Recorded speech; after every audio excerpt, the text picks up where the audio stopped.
प्रभु यीशु मसीह के मधुर और मीठे नाम से आप सभी को जय मसीह की। आज परमेश्वर के वचन में आप सभी का स्वागत है। परमेश्वर पिता आज अपने वचनों के द्वारा आप सभी को बहुत आयत से आशीष को दे। पिता परमेश्वर आज अपने वचनों के द्वारा आपसे बोले और बातचीत करें।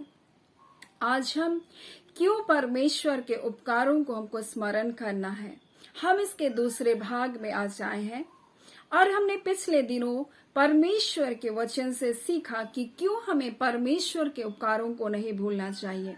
और इसलिए तो भजनकार दाऊद भजन संहिता 103 और उसके 2 में इस प्रकार से कहता है, हे मेरे मन तू परमेश्वर को धन्य कह, तो यहोवा को धन्य के और उसके किसी भी उपकार को तो ना भूलना।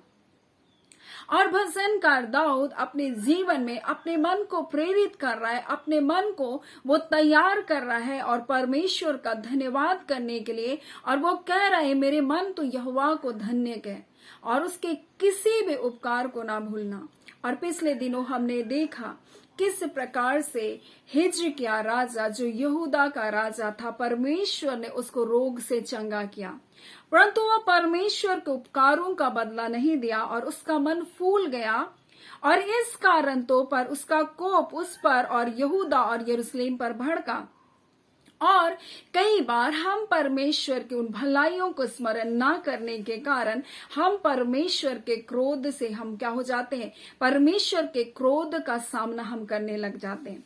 और हमको समझ नहीं आता कि सब कुछ होने के बावजूद मेरे जीवन में ये पीड़ा, ये तकलीफ क्यों नहीं हट रही है।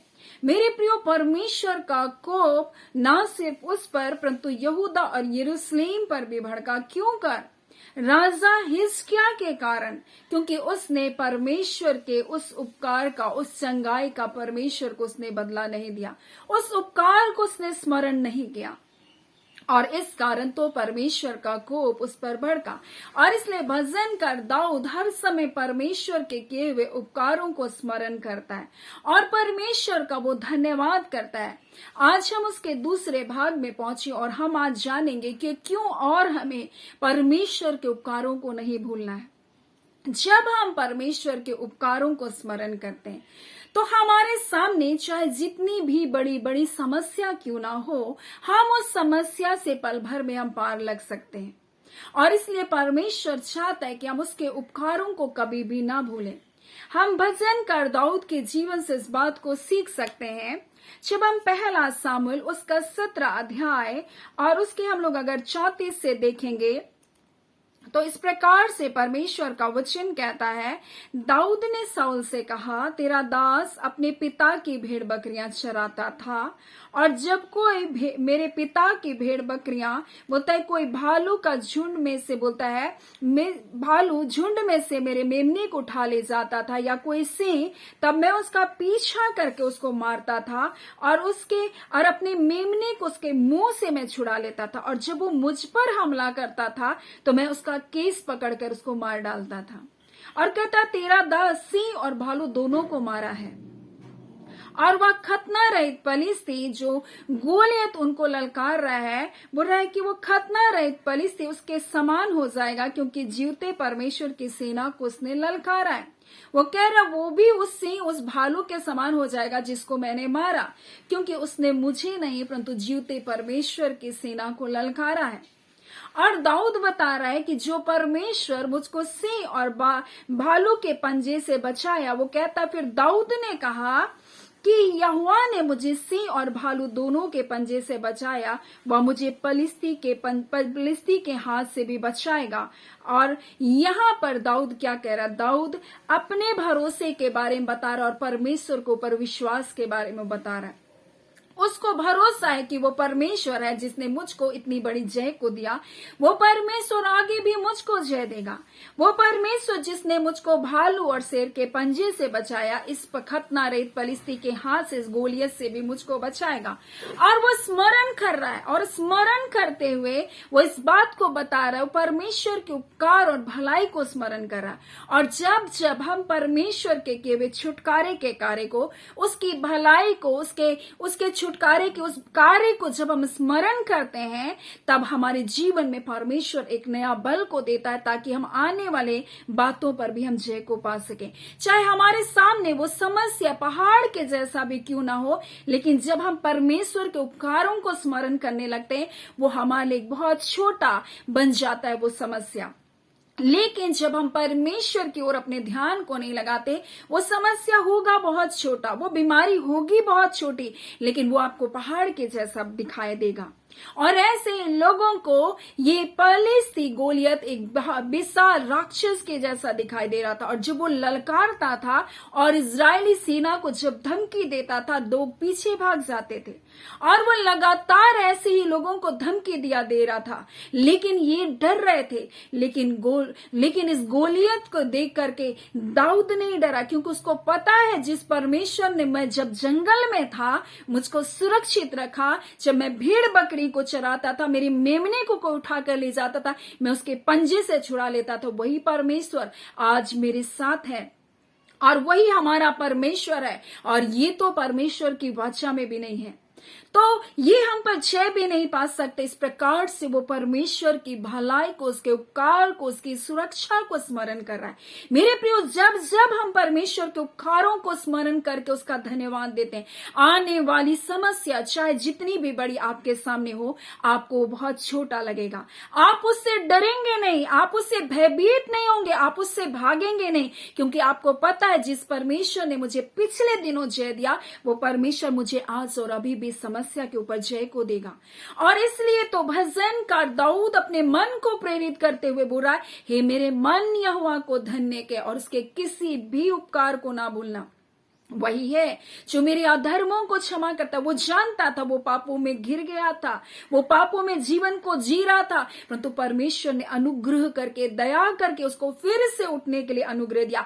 आज कई बार हम परमेश्वर को, उस प्रेम को, उस भलाई को हम भूल जाते हैं जिसने अपने बेटे यीशु मसीह के द्वारा किया।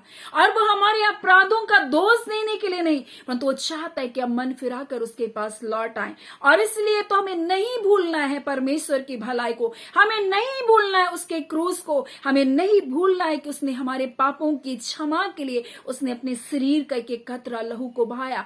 उसी के लहू के द्वारा हमारे सर पाप और अपराध क्या किए गए, क्षमा किए गए, हम श्रापों से छुटकारा पा लिए। हमें ये नहीं भूलना है मेरे प्रियो। और अब जब हम उसके उपकारों को स्मरण करके उसका धन्यवाद को देंगे, परमेश्वर हमारे जीवन में बड़ी जय को लेकर आएगा।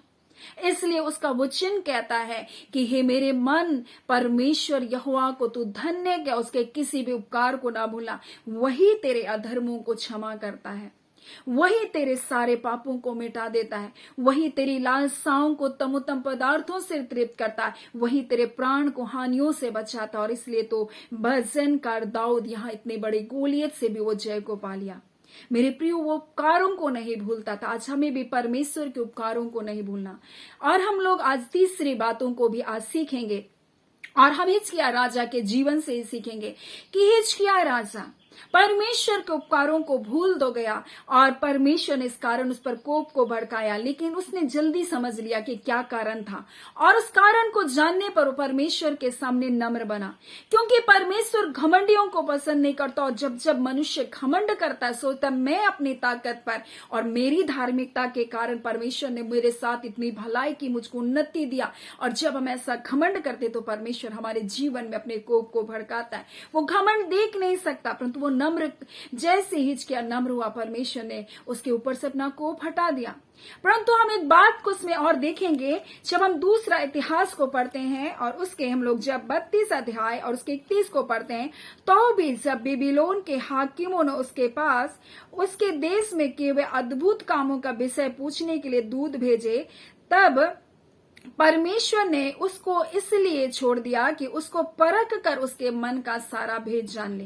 और परमेश्वर जब हमारे जीवन में उपकार को करता है, भलाई को करता है, हमारे जीवन में हमारी धन संपत्ति को बढ़ाता है, हमारे वैभव को बढ़ाता है, हमारी सीमाओं को बढ़ाता है, और उस समय तो ऐसे ऐसे लोग हमारे जीवन में आएंगे जो बेबीलोन का राजा, हम देखते हैं यहाँ पर किस प्रकार से बलदान उसका बेटा मरोदक बलदान का जो राजा था, बेबीलोन का राजा था, उसने अपने हाकिमों को इसलिए भेजा कि हिजकिय्याह रोग से चंगा हो गया, और उसके पास एक पत्र और कुछ भेंटों को जब उसके पास भेजा, और बेबीलोन के हाकिम जब उसके पास आए तो उसके देश में केवल अद्भुत काम के विषय पूछने लगे।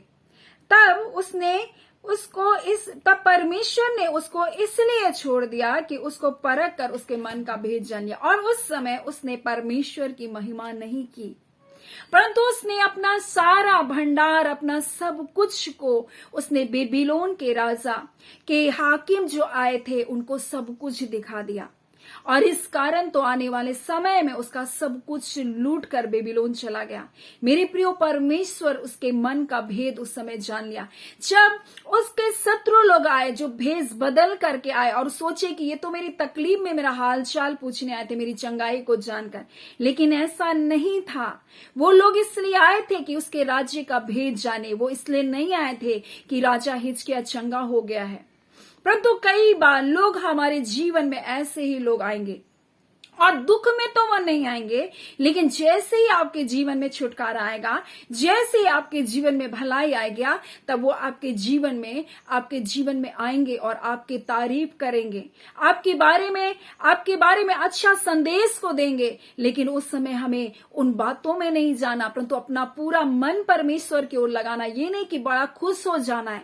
और यहाँ पर हिजकिय्याह बड़ा खुश हो गया, क्योंकि वो बेबीलोन का राजा ने उसके पास पत्र भेजा और भेंट भिजवाई, इस कारण वो खुश हो गया, और उसने अपना भरोसा परमेश्वर के ऊपर से हटाकर मनुष्य के ऊपर लगाना प्रारंभ किया। और तब तो परमेश्वर जब उसके हाकिम आए तो परमेश्वर ने उसके मन का जो भेद था उसको जान लिया, क्योंकि उन्होंने बड़े घमंड से वो सब कुछ को दिखाया, और उसने इस बात को बताया कि सब कुछ मैंने अपनी ताकत से किया।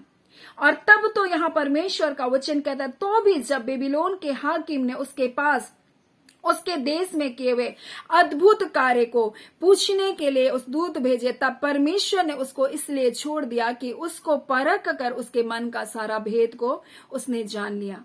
और आज परमेश्वर अपने वचन के द्वारा हमें बताना चाहता है, जब परमेश्वर हमारे जीवन में उपकार करे तो उसके उपकारों को हम उसके उपकारों को हमको धन्यवादी बनना और नम्र बन करके रहना है, और अपने जीवन से सारी महिमा को परमेश्वर को देना है, ना कि उस महिमा को अपने जीवन में रखना है, ना कि उस बड़ाई को अपने ऊपर रखना है। हम किस प्रकार से बेबीलोन के राजा को हम देख सकते हैं। वो जब हम लोग दानियल वहां पर थे, नबूकदनेस्सर राजा दानियल जब बंधुआई में था, तब उसका मन भी अपने वैभव को देख करके घमंड से भर गया।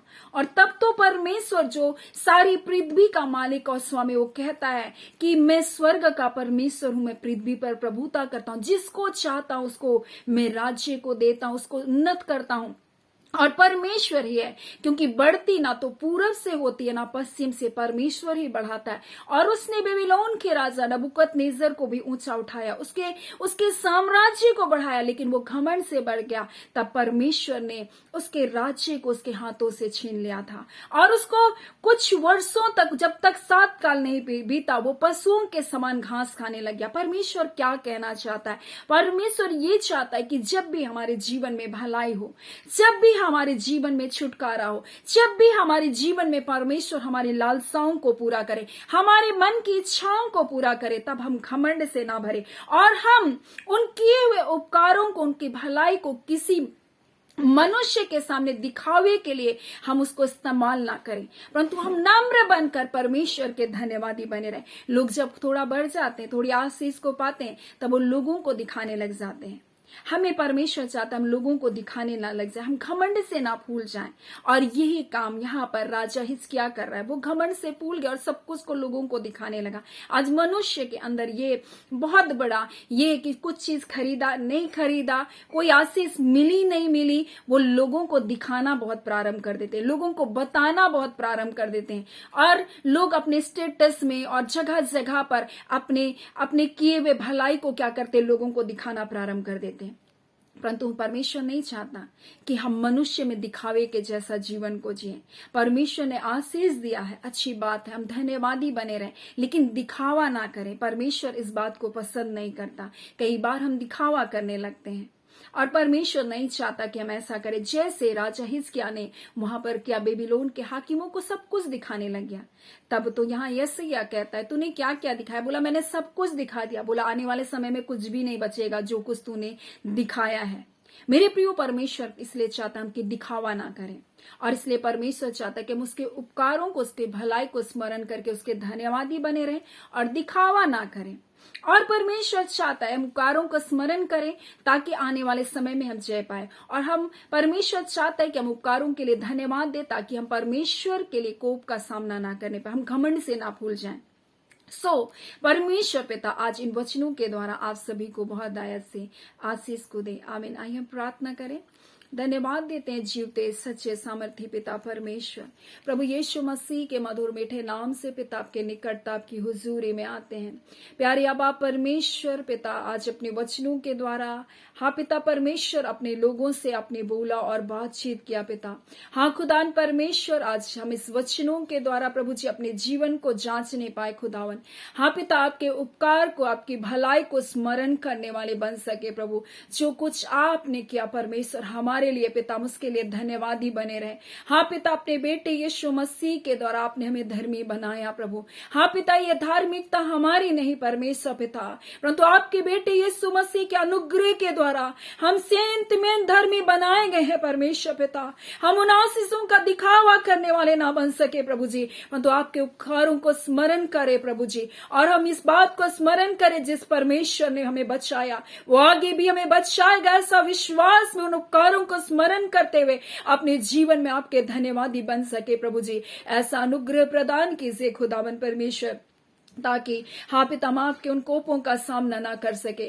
खुदावन परमेश्वर पिता, जो प्रतिदिन इन वचनों के सेवकाई में पिता जुड़ते हैं, हम प्रत्येक को यीशु मसीह के नाम से आशीष को देते हैं। उनके घराने आशीषित हो, उनका परिवार आशीषित हो, उनके बाल बच्चे आशीषित हो परमेश्वर पिता, और किसी भी भली वस्तु की घटी और कमी ना होने पाए। हाँ पिता उत्तम स्वास्थ्य और भला चंगा जीवन को पाए पिता, और हर बातों में उन्नति पदोन्नति को पाते जाए प्रभु जी। हाँ पिता, जिन्हें ट्रांसफर चाहिए परमेश्वर यीशु के नाम से उचित जगह में ट्रांसफर मिलने पाए। हाँ पिता परमेश्वर, जिसे प्रमोशन चाहिए यीशु के नाम से प्रमोशन मिलने पाए पिता।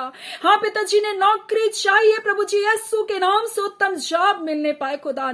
हाँ पिता, बच्चे अपनी कक्षाओं में परमेश्वर प्रभु जी हाँ पिता टॉपर आने के लिए अनुग्रह कीजिए। एक एक बच्चे अपने पढ़ाई अपने लिखाई में परमेश्वर आपकी तीव्र बुद्धि और ज्ञान को प्राप्त कर सके पिता। हाँ खुदा, जितने रोग दुख बीमारी में है पिता, दुर्बलता कमजोरी में है, यीशु के नाम से सारी दुर्बलता कमजोरी जाती रहे पिता।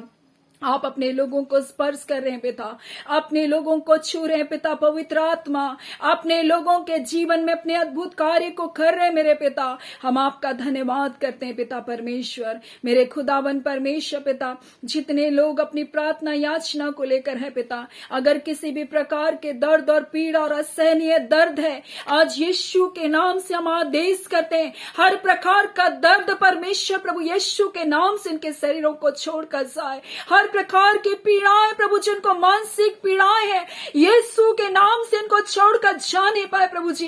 हर प्रकार की बुरी बातें परमेश्वर जिनके घर को घेर कर, के जीवन को घेर कर रखी है, सारे बंधन टूट जाए यीशु के नाम से। खुदावन परमेश्वर, आपकी दया आपका अनुग्रह आपके लोगों के जीवन पर निरंतर बनी रहे पिता। आपकी कुशलता आपकी शांति आपके लोगों के जीवन पर बनी रहे पिता। ऐ खुदावन परमेश्वर, आपके बेटे और बेटियां परमेश्वर आशीषित और धन्य लोग हैं परमेश्वर पिता। ये आपकी संतान है परमेश्वर पिता। उनके जीवन में परमेश्वर आपकी भलाइयां परमेश्वर कार्य करने पाए, आपकी छुटकारे कार्य करने पाए पिता। आपका धन्यवाद देते हैं। हम सारी आदर महिमा केवल और केवल आपको देते हैं। धन्यवाद के साथ मेरे पिता, ये प्रार्थना यीशु मसीह के नाम से मांग लेते हैं। दया सुने अनुग्रह से ग्रहण कर लीजिएगा। आमीन। परमेश्वर पिता आप सभी को बहुत आयत से आशीष को दे। आमीन।